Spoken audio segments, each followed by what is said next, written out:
no, no, no. You tell him if he doesn't sort it out, I'll come round there and I'll get proper lively on him. You got that? Later. Hi, my name's Chris Dangerfield and welcome back to my channel. You may notice I'm already a little bit subdued. No, you may have already noticed I'm a little... See what I mean? There's the start of it. Bit of that going on. I have had a migraine today. I suffer from the migraine with aura, which if you don't know what the aura is, it's years of LSD abuse making itself felt present in my consciousness today. Not really. Not really. I don't know what it is, but it functions in a way that I know the migraine's coming. So I'll be there just getting on with life. Yeah, I don't know, like cracking one out to some hardcore porn because I'm a young man and I'm very virile. Yeah. I'll be doing something and then suddenly this sort of thing, it's not a hand, but in that part of my vision, something forms and I get the tunnel vision starts. And then this little form thing turns into like an 8. Yeah. Like the infinity symbol, but with zigzag, blue and yellow. And it's really awful because it kind of, it seems to question the physics of the retina. Because I can sometimes go like that, not see my hand, but see what's behind it. Yeah, it's vile. And if I see the aura, there's other things, there's twinkling lights. But I mean, you can go online and people have drawn it and people have done computer simulations and it's kind of right, but you don't get the terrifying sense of foreboding that you get with it because you know you're going down with aura. I've got to get my autofocus sorted. Sorry, I should have done that sooner. Not going to do it now. I'll fuck it all up. But then if I don't take my migraine medication, I will then be vomiting and shivering. The headache is the worst part of it. I get a little bit annoyed when people say, oh, I had a terrible migraine, when they mean a really bad headache. And it might be a cluster headache, and it could have been an incredibly bad headache. But with migraines, often the headache is the most easily manageable and most bearable part. It's the rest of it. And then the medication. Oh, this is going on a bit anyway. I haven't been very well today. Sorry. So this is a bit subdued. But I wanted to make a video. And I wanted to talk to you a little bit about a couple of marketing scenarios that happened in the 20th century that when I learnt about really impressed me. It really seemed interesting. And we're going to start with your friend of mine, Sigmund Freud. Interesting figure, Sigmund Freud. Most of his important work was at the turn of the last century, the interpretation of dreams, which I think sort of propelled him to, if not fame then, certainly in the world, the medical world that it was in 1905. If you're interested in Freud and you want to have a read, start with the introductory lectures to psychoanalysis and read them alongside the case studies. The case studies are fantastic. They're interpretations. He was writing in German, but translations, sorry. Well, a bit of both. They're absolutely amazing. They're called things like The Rat Man and The Wolf Man and Little Hans and Dora. And it all gets, you're reading the very personal notes of the grandfather of modern psychoanalysis and the cases.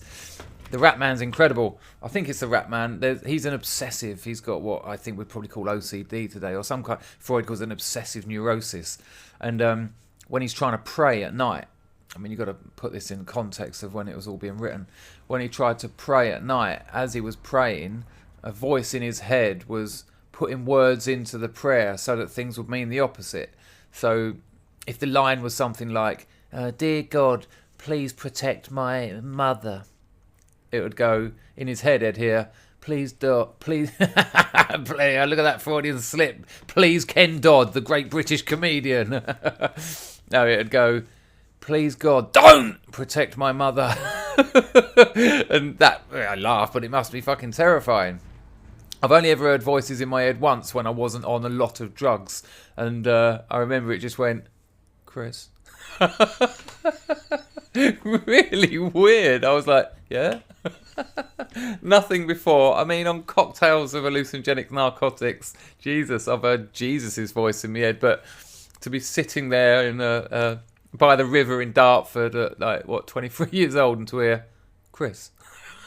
Shit in hell. So that kind of thing the Rat Man was experiencing must be terrifying. Anyway, so he said to Freud that he prepared a wiping surface. He said to Freud that to get over this, to remedy this problem, he'd written down the prayers in code by taking the first letter of each word. So if the first bit of the prayer was "Dear God, protect Mum," it would be DGPM, yeah, for the whole of the prayer. And at the end of the prayer, Amen. And Freud had a look at this thing. It's all about the interpretation, isn't it? It's all about, how is the unconscious making itself felt? How are repressed traumas making themselves felt in consciousness? Whether you believe it all is irrelevant. What's interesting is the story.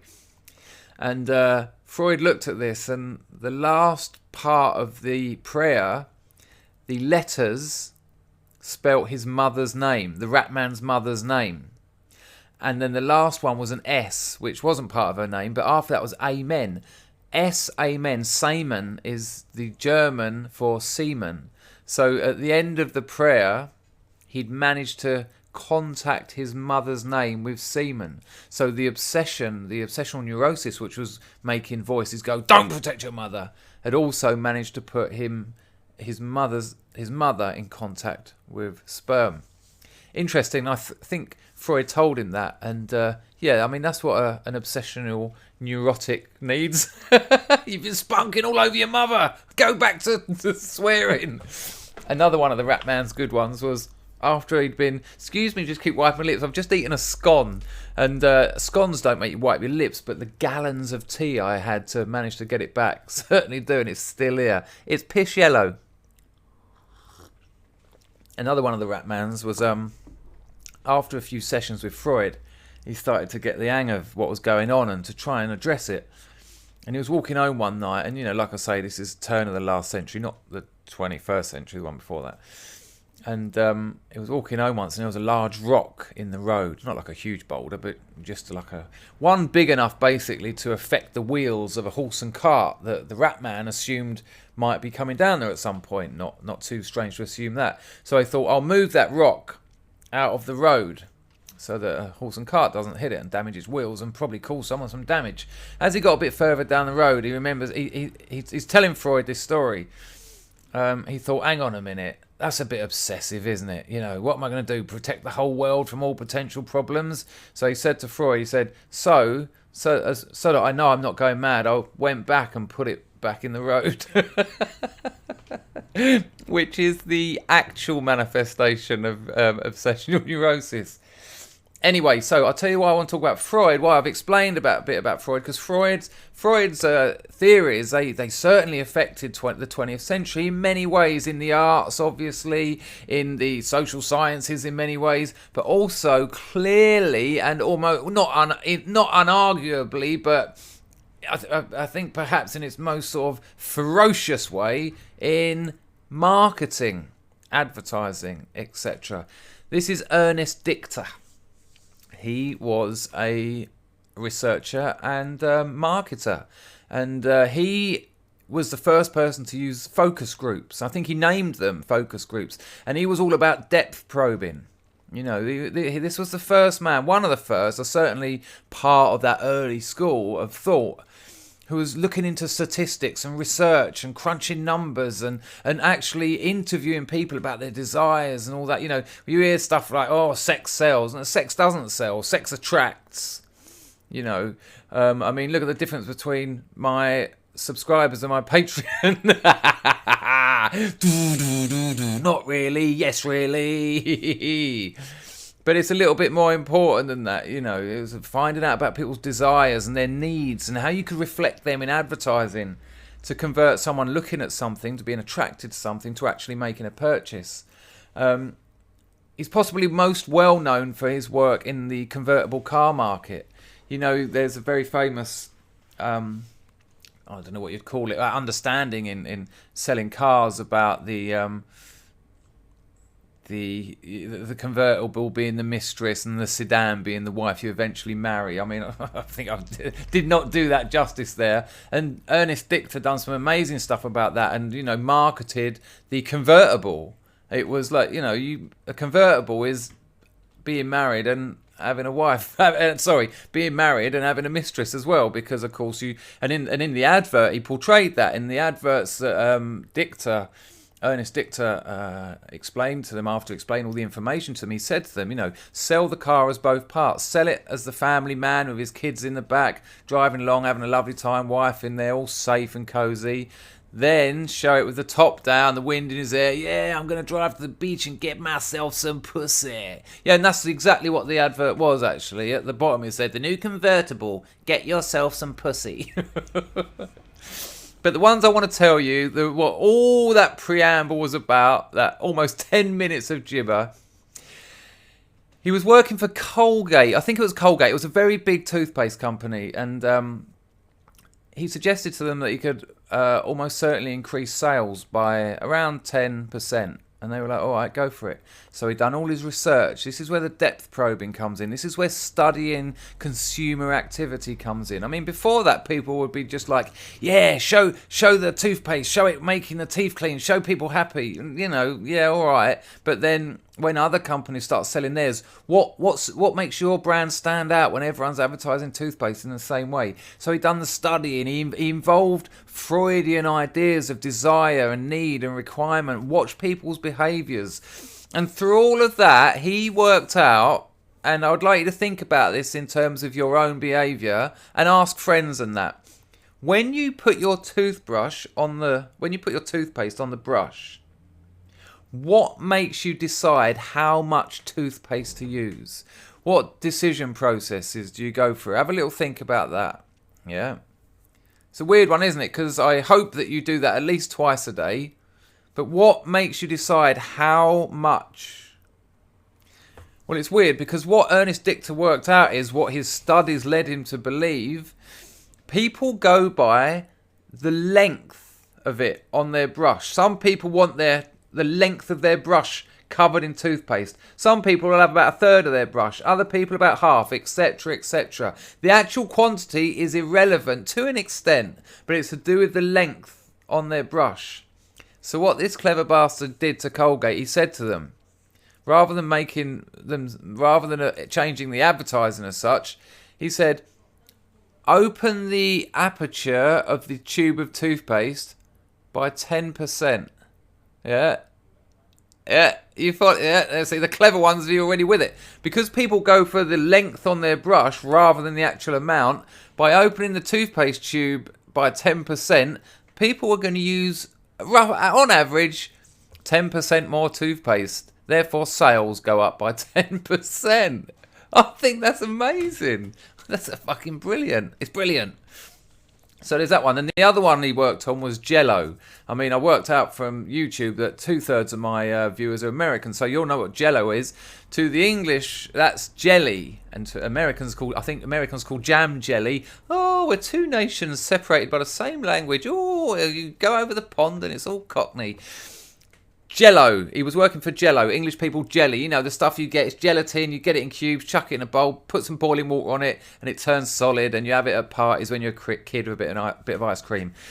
So the company he worked for had put millions of dollars, into marketing this jelly, their new Jell-O, and it hadn't really worked. They'd made the packet all fancy. They got this lovely picture on the front of this ornate dish with like all cakes and other things on it, and the Jell-O in little bowls at the bottom with hundreds and thousands and a perfectly sculpted bit of ice cream on it, and sales hadn't really changed. If anything, they'd gone down.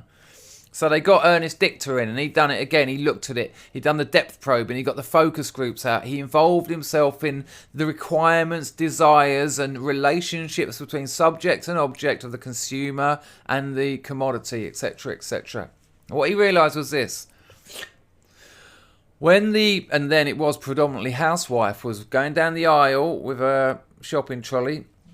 When she looked at the Jell-O with the really ornate design on it and all the fancy ice cream and the hundreds of thousands and the beautiful table and all the spoons and the perfect kids, when she was there, she'd look at that, sometimes with her kids, and she would feel that she would have to make that. And she's like, no. I haven't got time to polish the silver, to lay the table, to get a nice crisp white cloth, to perfectly sculpt the ice cream, to get the hundreds and thousands out, to lay it all around there perfectly, do my kids there, put those clean t-shirts on them. No, I haven't got time. And if I buy that, I feel like people are going to expect it of me. And when I actually give them just a lot of set gelatin in a bowl, they're going to think, well, fucking hell, man. I mean, I saw the advert and you fucked us right up. Are you useless? And the kids might even expect it because they'll see it right there and then. Ernest Dictor said to them, listen, fuck all that off. Put a very simple bowl on the cover with some Jello in it. That's it. People know what jelly is. They'll look at that, and if they want jelly, they'll buy a jelly. There's no threat there. You can perfectly represent that in your living room. Anyone can make a bowl of jelly. Sales went through the roof. Amazing, isn't it? Interesting stuff. I didn't have a lot of energy for research today, so I've just told you some things that I knew. I'm sure a few of you bastards who know more about this will correct me where completely unnecessary. So I'm just going to use a few of those techniques now with my Patreon. Yeah. Oh, just $1. Oh, yeah, I heard you gave that Chris Dangerfield $1. Oh. Ooh. Take care.